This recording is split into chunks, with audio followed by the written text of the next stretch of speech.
It's midsummer on the patio, and your eggplant looks better than anything else out there. Thick stems, deep green leaves, and new purple flowers opening every few mornings. Then each flower curls, turns brown, and drops onto the deck without leaving a single fruit behind. A lush plant and an empty harvest basket at the same time. That combination confuses a lot of gardeners because it feels contradictory. But it is one of the most predictable failures in container gardening, and the reasons behind it are fixable. Almost every potted eggplant that refuses to fruit is tripping over one of 5 things, and you can check all 5 in about 10 minutes. If you enjoy this video, subscribe to Pollinator now. This story doesn't start with the flower, it starts with where eggplant comes from.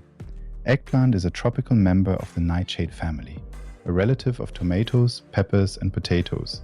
And of that whole family, it is the one most sensitive to cold. University extensions put it plainly.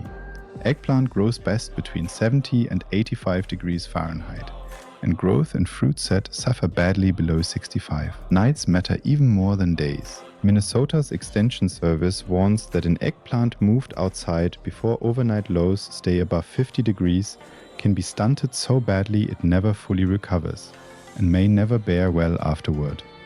That single fact explains a shocking number of empty patio pots every June. A container changes this game in both directions.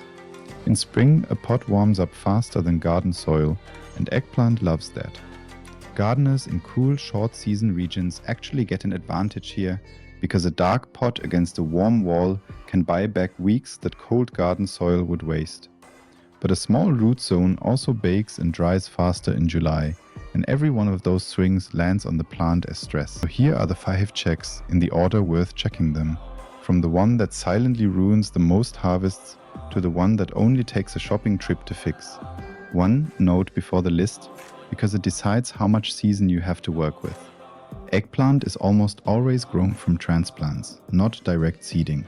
If you start from seed, sow about 8 weeks before the plant goes outside, and keep the tray warm, around 75 to 85 degrees, because eggplant seed simply refuses to wake up in cool soil.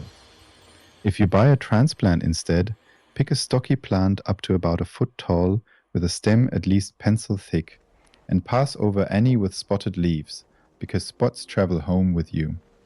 Either way, the plant that goes into the pot sets the ceiling for the whole season. Check 1 is timing and temperature. If your plant went outside before nights were reliably above 50 degrees, it probably sat chilled for weeks, and chilled eggplants sulk. They flower late and set little, which in a short northern season means the first flowers often open just as the summer heat peaks. That lands you in the second half of the problem, because eggplant wants warm days, but not endless heat. Extensions flag days above 90 degrees and nights below 60 or above 70 as reliable flower killers. During those stretches, the pollen inside each flower simply stops doing its job. The fix is genuinely pleasant for once. Slide the pot to a spot with morning sun and afternoon shade for the length of the heat wave. Water a little extra in the evening, and if a cold night arrives late in the season, throw a sheet or light cover over the plant so the fruit and flowers ride it out. What comes next is the part that still surprises people, because it feels too simple to matter. Check 2 is pollination. An eggplant flower carries both the male and female parts inside itself, so one plant can fruit alone on a patio. But the pollen is heavy and sticky, and it does not travel on its own. In a field, wind and buzzing bumblebees shake each flower until the pollen moves. On a sheltered patio or balcony, there is often no wind and no bee traffic at all, so the flower opens, waits, receives nothing, and lets go. That is the entire mystery behind a lot of flower drop. The fix takes 10 seconds a day. Around midday, when the pollen is driest, flick each open flower with a finger, or hold a vibrating electric toothbrush against the flower stem for a couple of seconds. It looks ridiculous. It works. Gardeners who remember to shake or vibrate their patio eggplants often see the first tiny fruits holding on within a week or 2. Check 3 is water, and this is where containers punish casual watering. In the ground, roots can chase moisture. In a pot, the roots end at the pot wall, and on a 90-degree day, a full-grown plant can drink most of the water in its soil between breakfast and dinner. Swings between bone-dry and soaked feel like drought to the plant, and a stressed eggplant protects itself by shedding its least important parts, which unfortunately includes flowers. Uneven moisture also causes blossom end rot, that sunken brown patch on the bottom of a fruit, and extension specialists will tell you it is usually a watering problem, not a missing calcium problem. The habit that solves all of this is simple. Water deeply in the morning until it runs from the drainage holes, then slide a finger into the soil to the first knuckle every hot afternoon and repeat when it feels dry. An inch of mulch over the surface takes some of the pressure off, and in the hottest climates, a lighter colored pot or a spot out of punishing afternoon sun keeps the root zone from cooking. Check 4 is food, and here the failure looks confusingly beautiful. Eggplants are hungry, so people feed them, and many liquid feeds are heavy on nitrogen. Nitrogen builds leaves. Minnesota's extension warns directly that too much nitrogen produces bushy, leafy plants that are slow to bear fruit. If your eggplant is the lushest thing on the patio and has never set a single fruit, this is very likely the reason.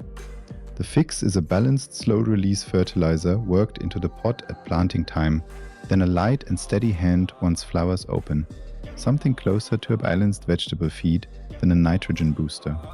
Modest and consistent beats feast and famine every single season. If this video is helping you sort out your patio garden, subscribing is the easiest way to say thanks. New videos every week cover growing food in containers, from the first pot to the last harvest.